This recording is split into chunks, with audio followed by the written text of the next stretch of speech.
इन्ना लिल्लाहि व इन्ना इलैहि राजिऊन।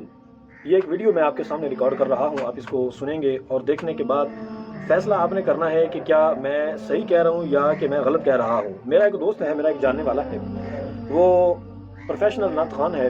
मैं उसका नाम तो नहीं बताऊंगा, लेकिन उसने जो बात की, मैं वो बात आपसे ज़रूर शेयर करना चाहूँगा कि उन्होंने जो बात की है, क्या हमें इस हद तक नीचे गिरना चाहिए?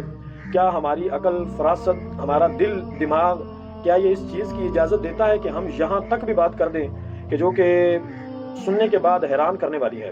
उस बंदे ने मुझे क्या कहा, मेरा उसके साथ कुछ ताल्लुक भी है सोशल मीडिया पर, या उससे पहले भी बचपन में शायद हम इकट्ठे एक इलाके में रहते रहे हैं और अच्छी खासी जो है ना वो जान पहचान है।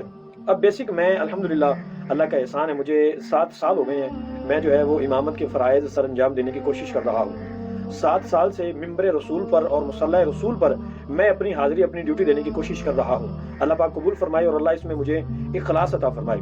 अब ये जो ड्यूटी है मुसल्ला रसूल पर खड़े होने की, अब मैं इमामत करता हूँ एक जगह पर, हम इकट्ठे हुए महफ़िल के अंदर, और उस शख्स ने मुझसे पूछा कि आप कितनी सैलरी ले रहे हैं? फिर मैंने उसको बताया कि इतना मैक्सिमम जो है वो बन जाता है। अब उसके जो जवाब थे ना, वो मुझे उन्होंने कहा कि कितने तुसी इमामत विच फस गए जी, ਕਿਹੜੇ ਕਮੀ ਪੈ ਗਿਆ ਜੀ, ਸਕੂਨ ਨਾ ਲਾਓ, ਨਾਤਾਂ ਪੜੋ, ਸਕੂਨ ਨਾ ਲਾਓ ਤੁਸੀਂ ਜਨਾਬ, ਦਫ਼ ਤੇ ਜ਼ਿਕਰ ਤੇ ਨਾਤਾਂ ਪੜੋ, ਪੈਸਾ ਹੀ ਪੈਸਾ ਹੋ ਜਾਏਗਾ। ਇੰਨਾ ਕੋ ਪੈਸਾ ਤਾਂ ਤੁਹਾਨੂੰ ਇੱਕ ਦੋ ਮਹਿਫਲਾਂ ਦੇ ਵਿੱਚ